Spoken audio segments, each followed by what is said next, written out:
Assalamualaikum and salam sejahtera, my fellow Malaysians. Once again, we meet with another recipe. Today, we're going to make vegetable biryani for the benefit of my vegetarian relatives and friends. Also considering the fact that Deepavali is not far away from us. Hopefully, you'll try this and make it on Deepavali and enjoy the day. So let's get started. First of all, I've got 3 cups of rice here, ready to be washed and soaked. We'll start the process first. Rice, wash and soak. I have got a pot with 12 cups of water. So the measurement is 1 cup of rice, 4 cups of water. So I have 3 cups of rice, so I have 12 cups of water ready to be boiled. These are the ingredients, the usual stuff. As I go along, I will let you know what and how much I've put. And basically vegetables, whatever you have in your fridge. Don't really have to be fussed about, it has to be specific vegetable, whatever you have. So that's the rice washed and it's soaking. It's going to be soaking until it's ready to be cooked. So we're going to let the water boil. And while that's happening, I'm going to go away and chop all the vegetables. That's a handful of cashews. And I've just poured hot boiling water and let it soak. We're going to make paste out of this. So we're going to start cooking now. Today I'm not going to use a pot to make the biryani. I'm simply using a deep based pan. This will do. I'm going to add roughly about 3 tablespoons of oil. And I'm also going to check the water. The water is not boiling yet, but it's hot. So to this, I am going to add 2 bay leaves, a small piece of cinnamon, 4 pieces of clove, 3 pieces of cardamoms, and 1 star anise. I'm also going to add some salt. I'm going to add 2 teaspoons of salt. Ghee. I'm adding like 2 teaspoons full of ghee, and I'm going to let that boil. I'm going to put that lid on, and to this I'm going to add 2 bay leaves, 1 piece of cinnamon, 1 star anise, 4 pieces of cardamoms, hot blocks, and 4 pieces of clove. Let that pop a little bit.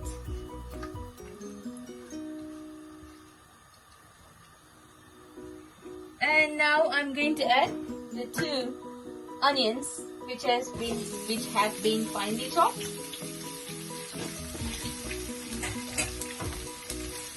Let's fry the onion until it becomes soft.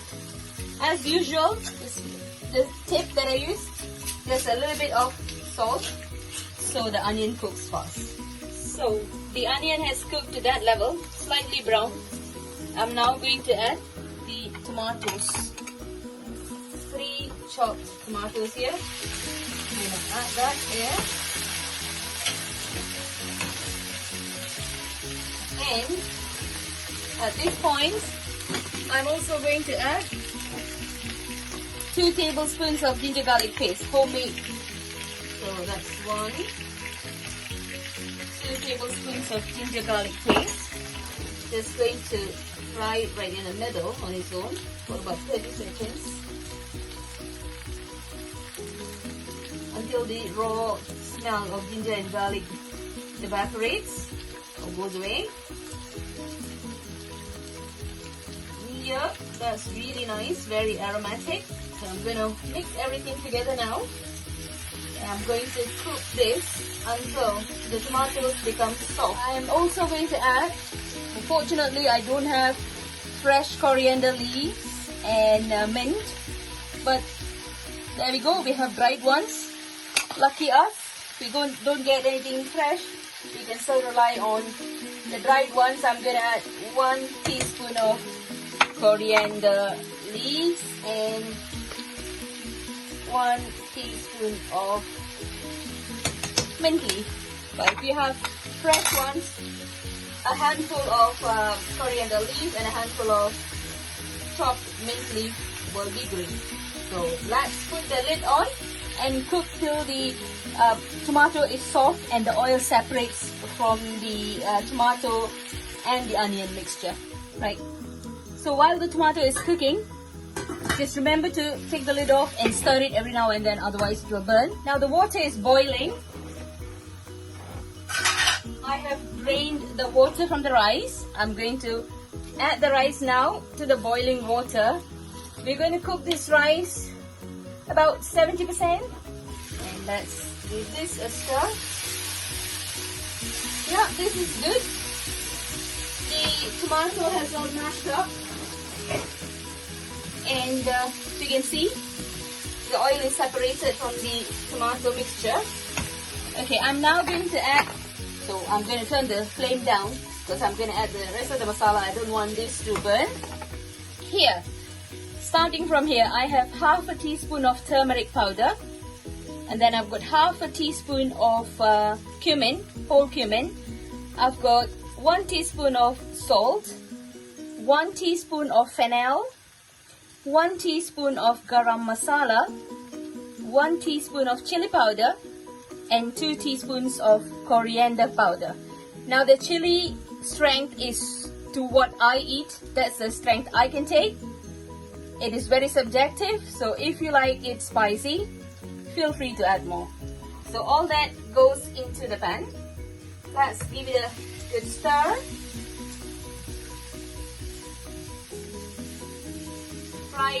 You can't really dry roast this because I've already got moisture in the pan, but that's fine.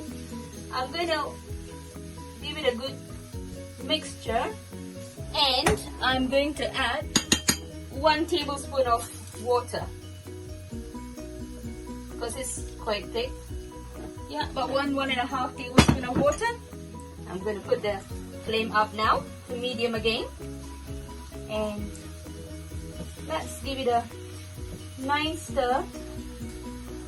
Put the lid back on and cook for about a minute.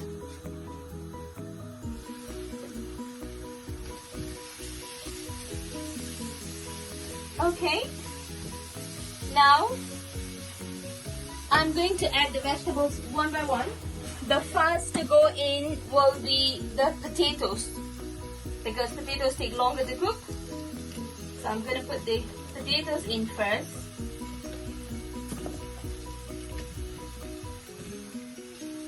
And let's give it a good stir. So all the masala, the potato is coated with the masala.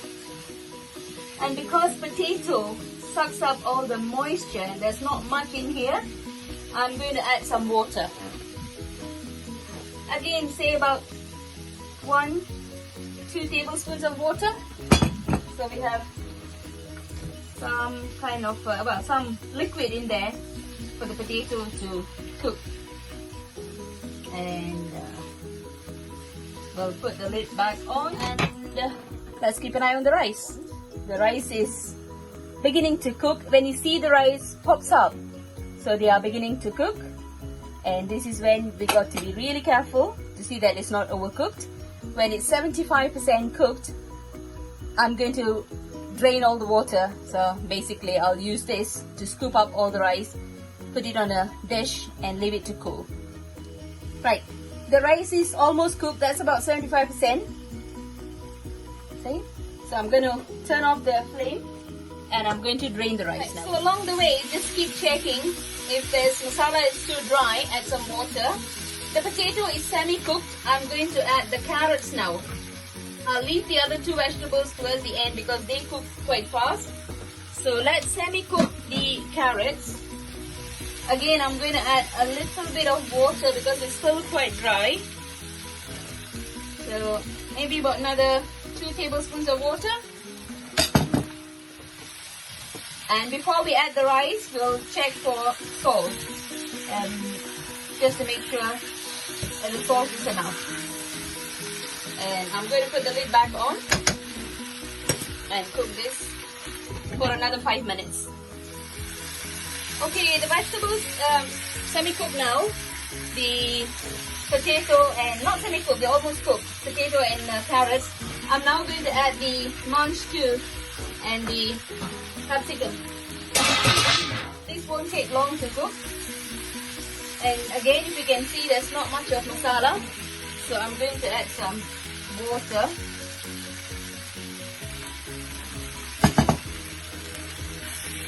We don't do this with the meat biryani because the masala will just be nice.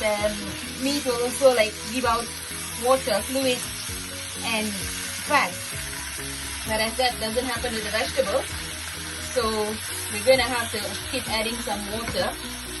And I'm going to add a little bit more salt because with 1 teaspoon of salt we added earlier on is not enough. So I'm adding another 3/4 teaspoon. We'll see how it goes.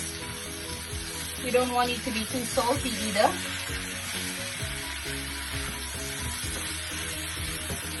So let's cook this for about 5 minutes.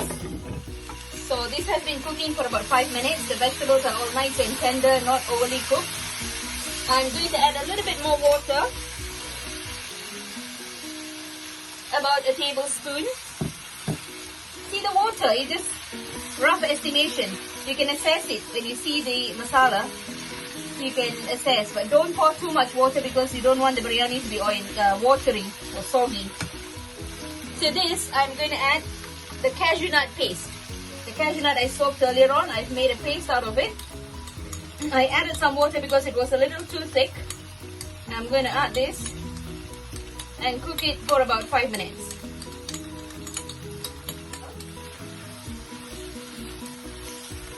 If you don't like cashew nut paste, you could also use yogurt. It depends.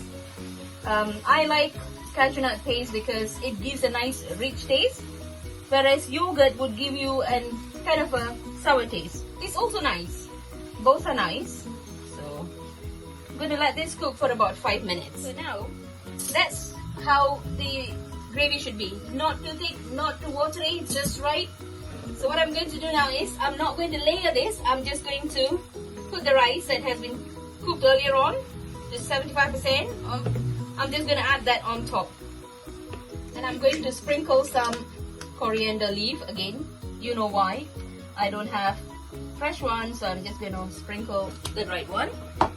And I'm going to also put some fried onions. So that goes on top. About 3 handfuls. Well, my hand's not really full. So let's see, 1 big handful, 1 chunk. So we'll put that now, and I'm going to add ghee to this, like say about 2 tablespoons of ghee, just over the top. The flame is still at medium. And I'm going to add food coloring today. Not going to dilute it in water. I'm just going to sprinkle on top like that. Just, you know, not all over. Just that bit is enough. It was just at the tip of my spoon. And lastly, I'm going to sprinkle some garam masala. Like that much. 1/4 teaspoon. Just sprinkle on top. Put the lid on, leave it on medium flame for about 5 minutes. Let it steam up. Once you can see that the whole lid is covered with steam, we'll do the dum process. So we'll leave for that to happen now. It's been about 5 minutes. If you can see, it's all steaming up and it's like, you can see the condensation on the lid. At this point, I'm going to put the stove right to the bottom. This time, you're not going to put chapati pan or foil over the top. I'm just taking a small piece of foil here. There is a little hole on the lid. I'm just going to cover that up. I'm going to put that on dum for 10 minutes. I've set the timer now. I shall start it. There we go, 10 minutes. And we'll come back and see what's the end result of our vegetable biryani. Okay, my timer has gone, so that's 10 minutes done. Let's have a look. I am going to have a quick check to see this. Perfect. Okay, everything is dry. I'm going to turn off the stove And as usual, we're going to take the biryani from the bottom and turn it over to the top. So if the top looks a bit dry, this will now become soft, just like the rice at the bottom and in the middle. So that's everything done perfectly well. I'm now going to dish it out and show you the result. The rice is all well coated with all the masala. It's just right. The potato is nice and soft. So is the carrot. It's time to taste it and let you know how it turned out to be.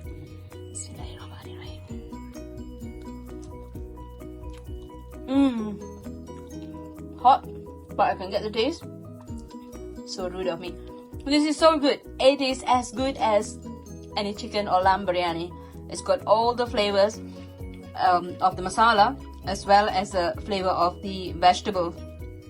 It is amazing. I love it.